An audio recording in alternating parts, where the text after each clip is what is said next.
Hello, hello, hello, and good morning. This is Bobby Jones, and this is Anchor Watch. Thank you for joining us today. Our special guest today is someone who has really dug into the media, specifically Fox News. We have with us Juliet Jeske from Decoding Fox News. And if you've not heard her podcast, if you've not seen her video clips in the past, you're in for a real treat because she does the hard work. She actually watches Fox News and all the misinformation basically every day. And we'll talk about how she keeps her mental sanity throughout all of this. Now, the question is, how did we get to a place where this mindset has started to take over? Well, our special guest today, Juliet Jeske, she she can tell you. She has this podcast that if you have not heard or listened to, you need to make it appointment listening. I mean, decoding Fox News. Now, Juliet, first of all, thank you for joining us here on Anchor Watch. I cannot tell you how valuable the work you have done has been. You've been doing this for a while too. But for those who don't know, it's not just Decoding Fox. I mean, you've done a whole series of misinformation.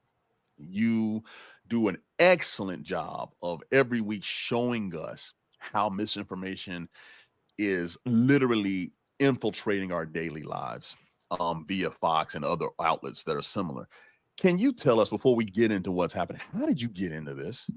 It's a long story. I just want to say very quickly, thank you for your service. Your man Oh, cave looks amazing behind you. I was looking at everything behind you as you were talking. I was like, that's incredible. So, I sort of stumbled on the Proud Boys before most people knew who they were. The press that was dedicated to extremism was definitely on that.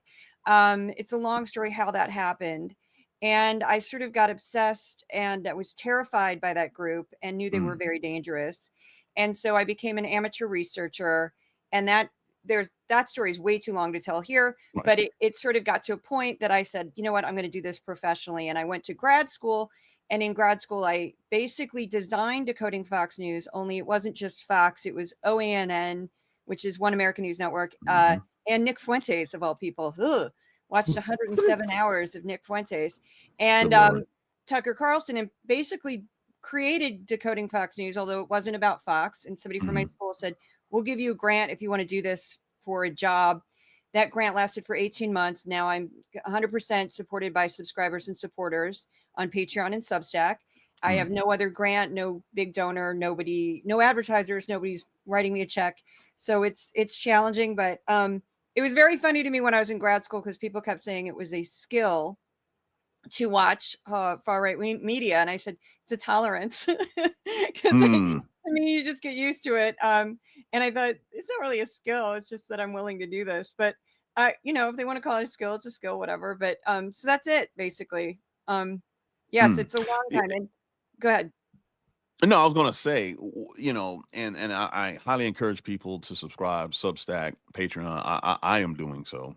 I've been listening to the podcast for free, so now that I know, I will be helping to support. But the flip side of that is you're truly independent, and Yeah, so that falls into this category of a lot of this misinformation has been deemed profitable by yeah. legacy mainstream media. How do we as viewers, how are we able to pick up, okay, does this make sense? How do we counter and check these stories that we hear from what's being presented now in a 24-hour news cycle? That's challenging. I mean, I think the best thing to do is if something sounds like kind of not believable, Hmm. if something sounds sensational, like Hmm. the thing that they've been pushing the past week on Fox was, I call it the fake Obama Russiagate scandal, because it's Yes. basically what it is.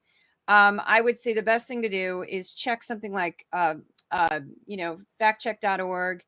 PolitiFact, which is another fact checking website, and they both have great articles that basically debunk the entire thing, that say, look, Tulsi Gabbard is taking one memo. She's sort of taking it out of context. And she acts like basically what she found a memo that said, we didn't find that Russia hacked into actual voting machines. That's what we did. We found that there was no evidence that they hacked into actual voting machines, and she's trying to turn that into a vast conspiracy, and that Russia didn't interfere with but interference is not the same thing as hacking into voting machines. So that's what she's leaving out. And so that's one example. There's a lot, sadly, there's a lot of money to be made off of just spewing nonsense, which is very depressing. And that's what I try to combat. And there's other people who do similar work that I do. Media Matters, Asen over at Midas Touch, and Aaron Rupar. I don't work for any of these people, but they do similar work. It's just like it takes an army to really go after it. I know Lincoln Square also does similar. Everybody, pretty much anybody independent out there is fighting back against misinformation, disinformation in some way, if not solely dedicated like I am to one channel. No, well, we're trying, but like you said, it's taking an army, and it's kind of funny. I've mentioned this before. Steve Bannon, being a former naval officer, we both have the same degrees from the same school, the War College. He believes in this saturation doctrine, is what we call it, where he's talked about where you just put so much crap out there that you're not able to defend against all of it. You can't deflect all of it, this, that, and the other. It's psychological warfare, right? Let me ask you this. As you started on this journey, right, who were the people that you just could not believe, were the worst at? I mean, just like, wow, they really don't care, and they have a following. The Proud Boys, like you said, they kind of started underground, came into the mainstream. Trump mentioned them at the debate, and all of a sudden, all hell broke loose. But who are the worst at doing this? Who are the most maniacal, the best? I mean, I was going to say Jesse Waters. I want to punch him in the face. He has a punchable face. But there are others like him. Like who jumps out at you? Tucker Carlson was the first person that I covered that wasn't Proud Boys related. And he's not as mainstream now because he doesn't have Fox News as a platform, but he still has a large following. And he is terrifying, the stuff that he would promote. Just terrifying, just blatant lies, anti-Semitism. He's a raging anti-Semite. Some people don't realize how bad that is, but that mask has come fully off since he left Fox. I would also say Joe Rogan, I have mixed feelings about, because Joe Rogan, he has a huge, huge following. He doesn't seem like Tucker Carlson, I think, knows what he's doing. Tucker Carlson realizes, like, he knows he's saying things that aren't true. He knows he's saying things that are conspiracy theories. He doesn't care. He just wants to make money. And he wants to further this like white supremacist agenda, in my humble opinion. Where somebody like Joe Rogan, I think, doesn't really know what he's doing, and is a little gullible and will kind of fall for anybody. If they know how to sell their story, they know how to pitch it. He's like, oh, really? That's interesting. Like, he doesn't seem to be as nefarious. And he's an interesting character because he's starting to turn on Trump with the Epstein stuff. So who knows where he's going to end up? But he's one of them that he scares me with how big his platform is.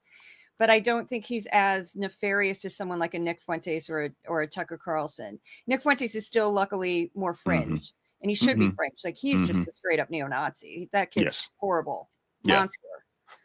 It's funny. You kind of stepped into the next topic.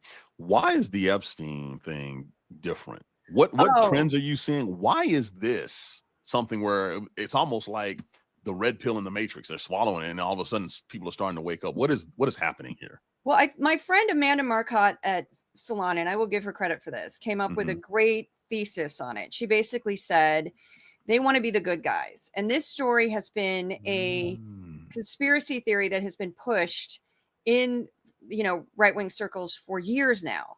And the idea is it's okay if Trump, E. Jean Carroll accused Trump of sexual assault because she was an adult, and that probably was a misunderstanding. That's how they view it. But when you go after underage girls, when you go after children, 14, 15, 16, that's a crime. That's sick. That's pedophilia. And so they decided that was something they were going to champion. And they just assumed that the perpetrators would be Bill Clinton, Bill Gates, other Democrats, wealthy leftists. They just assumed that. And that's what I have been going through. No kidding. This is quite the project. Every single past episode that I have on file from February 2022 to find Epstein clips, because I hadn't really clipped for that. And now Right. I'm going kind of backwards and doing it. 155 episodes have gone through 80 so far. And I'm pulling Wow. segments about Epstein to kind of Hmm. compile. And that's what I'm seeing, is that they thought it was going to be about a Democrat, and they want to be the good guys. They want to be the Right. heroes, the saviors. And now this story has turned on its head, because suddenly they can't be the savior anymore if Trump's Mhm. shutting it down and saying, oh, nothing to see here, nothing to see Mhm. here. And I think that's kind of what's going on. And they're just, really angry about it. Do you think that there'll be a point? And I've been literally up at night staring at the ceiling thinking about this. Do you think there's a point where right-wing media, where OAN, especially those guys, Fox News even, and I think this may be more likely with Fox with the Rupert Murdoch lawsuit, where they just say, you know what, the hell with it, and abandon Trump? It's possible. Having watched as much Fox as I have watched, I have a Mhm. theory that Rupert doesn't really like Trump, that he Right. just is along for the ride because it's good for business. Mhm. But he would rather have somebody who's calm, who's not erratic, who doesn't say crazy stuff. I don't think he's probably crazy about the tariffs. I'm starting to see Mhm. evidence, little by little, on Fox, where they just sort of admit, and that's actually been going on for months, where they sort of Mm. just, it's subtle. Brett Baer had a segment where he described tariffs at length, accurately, said it was a tax. Just this Right. week, Brian Right. Brian Kilmeade had a guest on, Charles Gasparino, who's a journalist. They try to call him an economist. He's not, but he's been covering Wall Street for years and years. And he said there are attacks. Mhm. There are times where they slip, because I think Mhm. ultimately somebody like Rupert Murdoch is all about money, Right. making money, and business and capitalism. And he doesn't like things that make any of that stuff look bad. And so Mhm. they're starting to leak a little bit. Hey, tariffs aren't so great for the economy. Tariffs aren't so wonderful. Right. That's starting to happen. And I think personally, if Rupert Murdoch saw enough weakness in MAGA, if he saw that starting to crumble, he would stab Trump right in the throat if he felt he could Mm. replace him with someone. If he felt that there was a replacement on the right that could take over and push, no regulation, low taxes on the very wealthy, all this stuff that they want to push. What Rupert really cares about is he Mhm. doesn't want to pay taxes, and he wants no regulation, so he can do whatever the heck he wants. If Rupert got a replacement for Trump, I do think he would throw him right under the bus, because they were Mhm. trying to push DeSantis, and of Right. course that didn't happen. And that was pretty aggressive. I really I don't think they like the chaos that is Trump, even though he's magic. He has this cult like following. I think they're tired of just the crazy. It's exhausting, and Mhm. the chaos of what he's done to the markets. Like, they're up now, but who knows where Right. they're going to be next week or 2 weeks from now, depending, because he can sneeze and the markets tumble because he says something stupid, and they don't like that. Right. Wow, that's a lot to I process. know. I do think Um, that, though. I do think that they would throw him right under the bus if they felt like they could get away with it. well, okay, so they possibly would, and it sounds like it would be economically driven, Yeah, right? only Now, money for them. but then the core ideologue section where we're talking about, the border, race, crime, gender, these things that have been these tentpole social issues for the right. How has that messaging been amplified since Trump? I mean, I think we're just so desensitized to it now because it's been going on for so long. But trend wise, what did you see when you started breaking this stuff down? They've always been racist. They Yes. won't, it's a dog whistle. They won't Yes. come out and say, and they have a couple black anchors, Yeah, don't get me And, started. That's a whole I nother know. section. Oh, Roland Martin. Every time I post anything about Lawrence Jones, Roland Martin is on that. Just Yeah. whoa, it's kind of fun to watch from the outside, but I'm like, here we go. Yeah. But they've always dog whistled racism. That's just core Fox Hmm. News. And then they also they ramped up their anti-trans rhetoric. Is just flat out disturbing. It's just pure hatred. They make transgender people out to be pedophiles, monsters, child molesters. It's it's just crazy how much they go at. They'll find ways to work in transgender people Mm-hmm. into stories when it doesn't make sense. Greg Gutfeld does it all the time. So Mm-hmm. that's a deep, deep, deep hatred. And then the other thing that I've seen is just xenophobia in general. That's sort of the fuel. That's the fuel they use, of just fear of the other, fear of Mm-hmm. people who aren't, white Christian, happy-go-lucky Southerners or Midwesterners, anyone else, you're just an evil, even people in cities, even urbanites, we're evil, we're Marxists, we're socialists, we're communists. And that's comical because that is, again, they just kind of make up a definition of what communism is because there's It's no funny. resemblance to reality. They interchange words Yeah. to try to just get to the darkness that they want. So they'll say Marxist, socialist, communist, and just rotate them around. I would love Yeah. to sit down in front of Jesse Waters. Explain to me what Marxism is. Go. Yeah, they don't know. Just go, because they don't know. They don't know. Sally here has asked the question: when Rupert dies, do you think his kids will just set out to Trump, or does hatred run in the family? What will happen? Because Rupert's in his 90s, Yeah. right? And he's moved back, I think, a little bit from the day to day, and from what I understand. What happens next? There's a battle with the kids. It's sort of like Succession, the TV show. Mm. I'm going to mispronounce this person's name, and because I've done it before, so my Mhm. apologies. But Lakeland or Mhm. Murdoch is one of the sons. My apologies for butchering his name. He's the one that's going to secede, going to take over after Rupert. But there's other siblings that are angry about it, and there's about a lot of drama over Mm. this that I don't quite understand because I don't cover that, because it's not. I cover the actual propaganda, Right. but there is a Right. whole soap opera with the Murdoch family over who is going to take over this empire. And Lachlan, whatever, is the son that's favored to do it. And he is as right-wing as his father. Mm. His brother is not. So that's part of what's going on Mm. there. So there's Murdoch family drama that apparently the show Succession is sort of loosely based on. It's also based on another family, but it's sort of a hybrid. But yeah, lots of drama in the Murdoch family. And I think it's all about money. They know it's sort of like, I've heard other people discuss this, like Rupert Murdoch loves the Wall Street Journal because it's legitimate news and it's one of the most successful papers in the world. Right. And he views himself as like, I am a champion of the news. He's, in his own planet. And Fox is just what makes them all the money. So that's why they do this kind of crazy. And he's being sued by Trump, which is well, it's interesting. That's nuts. It seems like the Wall Street Journal has more autonomy than Fox News. I mean, I would say that. they will go after Trump if they're like, this is obvious. Yeah. One of the things I wanted to ask you, ever since Trump came down the escalator in 2015, people like, this isn't serious, don't worry, blah, blah, blah. And yet here we are 10 years later, dealing with a second Trump administration. What is it that mainstream media, people watching me, what did they underestimate about the MAGA movement as far as how contagious the message is? I mean, we haven't seen anything like this before in American history.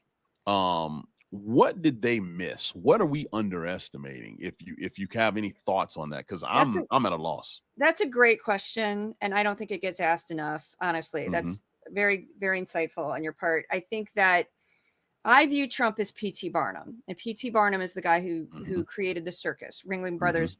He didn't actually. It's a long story, but the Ringling Brothers, Barnum and Bailey. That Barnum is for P.T. Barnum, and P.T. Barnum was a showman who knew how to sell stuff, and that's all he knew how to do. And he was very, very good at selling spectacle and, look at this illusion, and I can do this, and I've got this guy who can, this is a goat boy, or this is that, or that, whatever, like the sideshow. He was very, very, very good at selling stuff. And Madison Square Garden is sort of tied in with P.T. Barnum. I have a background in performing arts. I know weird stuff, but weird references. But P.T. Barnum is probably one of the world's greatest showmen of all time. And that's what Trump is. And Trump has nothing else going for him. I don't think he's smart. He is erratic. He is not a good strategist. He's not a good negotiator, but he's very good at selling. And I think he tapped into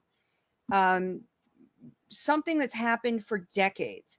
I was born in the 70s, so I grew up during Reagan. Mm-hmm. And I grew up during that whole, like, greed is good and we need no regulation, no taxes. We can just, everything's a free for all. And it'll all work out in the end because we're going to lose these manufacturing jobs, but we'll get other jobs and it'll all work Right. out. And that was the promise that we were sold in the 80s. And it was the right wing that pushed it. And some of it wasn't, it's not completely wrong because some of that, we were in a dire state in the 70s. We had stagflation, high Yep. inflation, high interest rates, all of that. So I get why they went in that direction, but it went too far, in my humble opinion. And what we saw this erosion of the middle class. We saw an erosion of manufacturing jobs, and people felt like no one was listening to them. Nobody cared.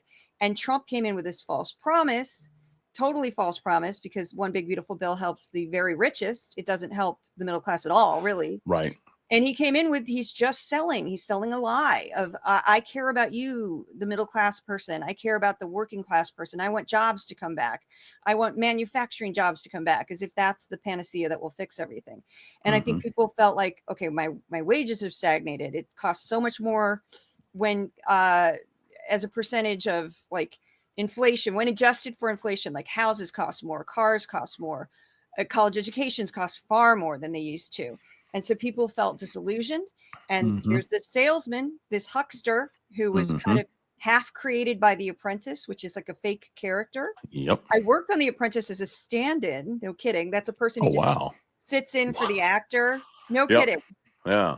Oh my And that, goodness. yeah, I did 2 seasons. So it was just it was like 4 days worth of work. So we just did the finale where we'd come in and we'd walk through as if we were the actor or the celebrity. Actually, they were celebrities. And then they basically trained the cameras on us. And the thing that I found interesting is how heavily scripted that show was. And that was, I'm not giving out any secrets. That's well known. Right. It was a very, very, very, they made me sign a DNR that was like, not DNR. No, what? NDA. NDA. Sorry. I was just talking about DNRs with my sister. Fun time. We're old. Anyway, I'm taking fun of myself here, but I was just talking about it the other night. But a non-disclosure agreement I signed one that was like this thick, but I don't care at this point. But yeah, it was very, very, very scripted. And I talked to somebody on the crew and I said, why are we SAG? Because I'm SAG-AFTRA. And I said, why are we here? Why is this even union? Because most reality shows are non-union because they're a lot cheaper. And he said they needed writers. I said, oh. Wow. And he goes, yeah, they figured out he wasn't likable. So they needed writers. So they brought in writers. So they crafted the persona that we know as Donald J. Trump was half crafted on The Apprentice, which is just because he was not a successful businessman. Most of the buildings in the city that have his name Trump on them were licensed. They bought the name Trump. And some of those buildings have actually taken the name off of the building. Right. Because it was bad for business. So he built a few buildings. His dad was a big deal, but he's mostly just, a lot of failed businesses, failed casinos. I could go through the list. It's quite long. It's all just pomp and circ. It's all just, P.T. Barnum. It's all just con man, con artist, charisma. It's scary, actually. It's scary how successful he's been based on nothing, really. I've never seen someone fail upward as much as this man. Oh my God, fail upward is perfect, is the best way to describe him. It's true. Let me get you out of here on this, Juliet, and I really appreciate your time because this has been very enlightening. I'm going to put you on the spot and flip this for a second. I think the Democrats are terrible at messaging. I think I can get a room full of kindergarten kids and communicate better than what the Democrats have done in the Trump era, in my humble opinion. What are they not doing, or what do they need to improve to go get people back? The independents, the moderates, the people who are like, I'll take a risk on Trump, because what's happening even right now is just terrible as far as the other side. They need to come up with specific goals. They need to say, this is what we're for. This is what we're trying to do. And they need to try to get back the working class and the middle class. And I think that's where they screwed up. And I also think I'll give them a bit of a break in that Trump is so unique. And so he just breaks every rule of politics and still somehow succeeds. Like, he says horribly racist stuff. He makes stuff up. He constantly lies. He's this swirling dervish. That's a circus. Just a constant swirling dervish of energy. And it's just hard to keep up with that. And I do think that I don't want to bash Biden. Plenty of people bash Biden, but I think Biden partly due to his older age, wasn't great at messaging. Because when he would get hit with like, oh, inflation's a problem, he'd be like, it's fine. And it's like, Yeah. probably shouldn't have said that, buddy. He wasn't great at that. And I think Kamala was stuck in a weird position where she couldn't really criticize him because she was his VP. And that kind of hindered her campaign. I felt bad for her in that regard because I kept going, she can't really do that because she's kind of part of his administration. So she was and she didn't have enough time. She had no runway. But I think the Democratic Party just needs to get specific, and they need to get positive, and they need to say, this is how we are going to improve your life. Right. As opposed to playing defense to Trump all the time, and opposed to just saying, isn't he a monster? I just don't think that those independent voters who, and this is a glimmer of hope, Trump is losing in poll after poll after poll. Right. He's losing independents. He's losing young voters. He's losing people of color. He's losing lower income voters. And that's a good thing. He just is holding on to that cultish base that will love him no matter what he does, which is terrifying. That is definitely unique. We've never had that in this country before. Not in my lifetime. I can't, even Reagan, who I remember vividly. And I grew up in Missouri, where I don't know where you grew up, but like Georgia. Georgia, there you go. Yeah. Georgia's, I love Atlanta. My brother lives in Atlanta. It's like that's where I'm at.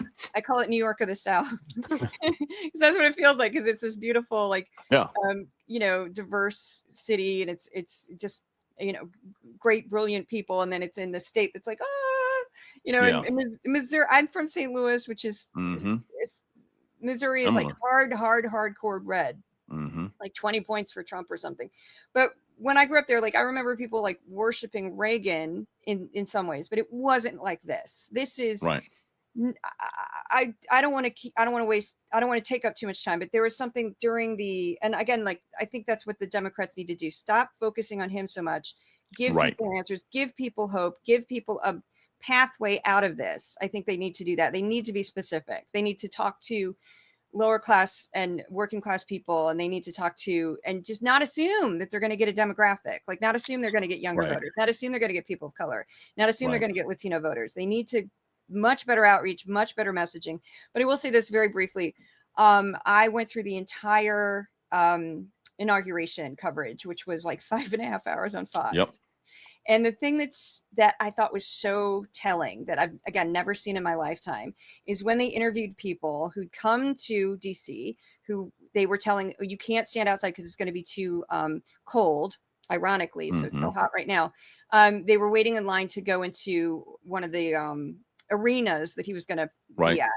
And they were just so excited. And when they interviewed people, what freaked me out was how it was religious for them. They'd say, well, what do you think? And they're like, well, Trump is just going to fix all my problems. He said he's going to fix all my problems. And he would say that in his speeches. He'd say, I'm going to take away all your pain, like a preacher. And they would cry. These were people standing in line crying even after he'd won. And I thought, this is scary.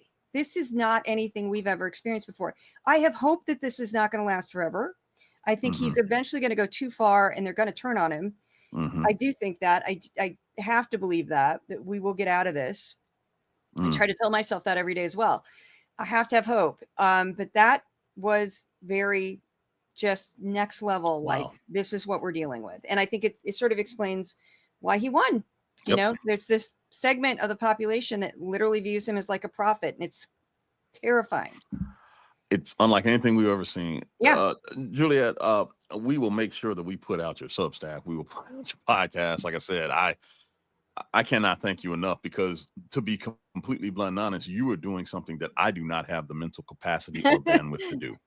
It's just, I couldn't be in the military. I couldn't be in the military for 5 minutes. I'd be like, Well, it's interesting, because of executive orders and all sorts of stuff. Fox News is played on every base, and that has had a ripple effect as well. Terrifying. So, but no, thank you. We would love to have you back on here as we get into elections and stuff like that, so we can talk about messaging and compare and contrast. But Juliet Jeske from Decoding Fox News, thank you so very much for your time. Thanks for having me. Thank you so much. Thank you. Well, people, you heard it there from someone whose sole job is to monitor and watch the misinformation. It's pretty pervasive. I'll be back next week for any questions. And if you have any type of issues, please hit me up on my Substack. Just for those who don't know, I am president of Veterans for Responsible Leadership. We're basically a group of veterans, about 10,000 deep, who are looking for ethical, responsible leaders that know what accountability means.